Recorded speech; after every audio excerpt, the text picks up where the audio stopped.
Hello, happy Monday. This is your Angel Message Monday, and this week is a first quarter moon, so it is a really good week to take action. And it is a first quarter moon in Pisces.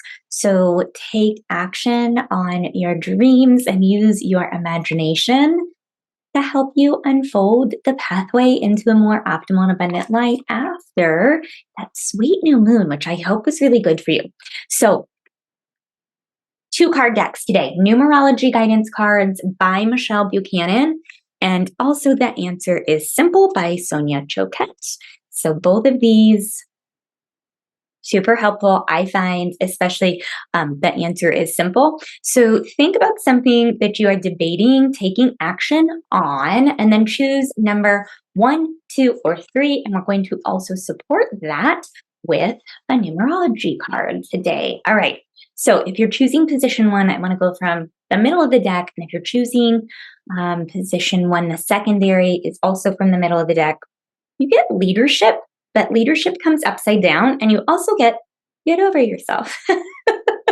So I would say if you're choosing this position, there's probably some form of leadership that you're ready to perhaps step into. It is card 81, and 8 plus 1 is a 9. So you are looking at really embodying more divine feminine, and the divine feminine masculine has nothing to do with gender. So no matter what, it's like really embodying divine feminine leadership in a way that says, I can actually do less and have more happen. That might be where the get over yourself comes in, because we might be, if you're choosing this position, choosing to do too much or to force or to push. And when we activate the divine feminine, we actually do less. So we take action in a way that is soft, it is easeful, it is gentle. So if you're choosing this position today, my question for you is, how can you literally get over yourself and maybe stop pushing or forcing, but take action in a way that activates divine feminine leadership, where it's really about letting go and realizing that it is not about you, but it is of you and it's coming through you. So how can you take action in that way, If you're choosing position number 2, shuffle twice and go from the top of the deck, and you get 67. It was upside down. So I want you to start moving a little bit more. Also going from the top of the deck, you get talk to God. So what comes to me here is, and look, it's a lot of purple. What comes to me here is a lot of not only crown chakra energy, but movement in, it doesn't have to be movement. Like think walking meditation or taking a prayer walk. Can you talk to God, talk to spirit in a way that moves your body and also moves energy?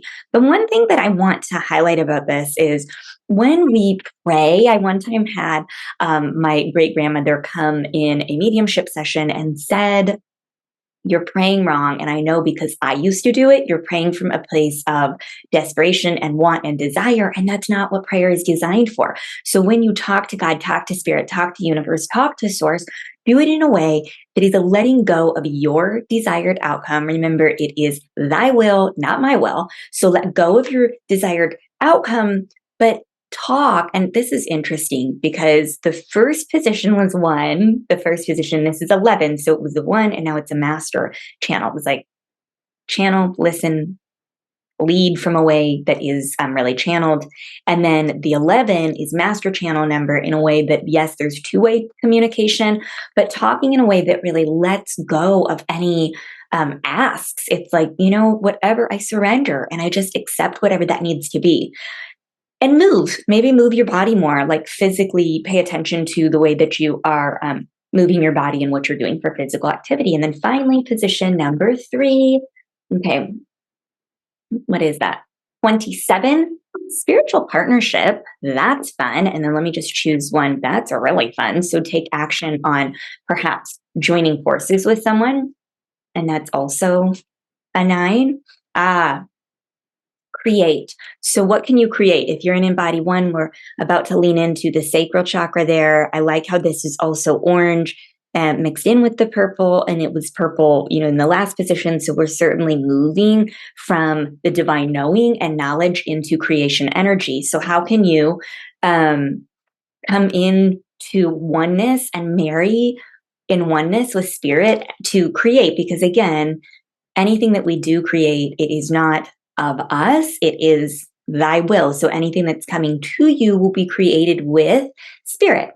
It's kind of like that concept of ideas are living things. They are entities that have, desire to be crafted and created. And if they don't come through you, they'll go visit someone else, those creative projects. So how can you come into spiritual partnership and create and maybe take action on creating, surrendering to how you were designed to work? So maybe, if you use human design, you would know more about that.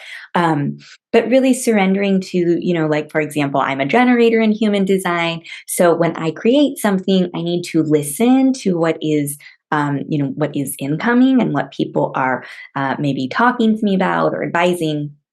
So I do suggest human design. If you don't know it, it's really helped me a lot over the past several years. So yeah, really not forcing creations, but really listening to what's next and coming into partnership with spirit to take action on a creation that's coming to fruition for you, whatever that is. It could be family, health, career, purpose, business, connection, whatever that is. Have a really actionable first quarter moon on Wednesday and have a really good week. I'll see you next week.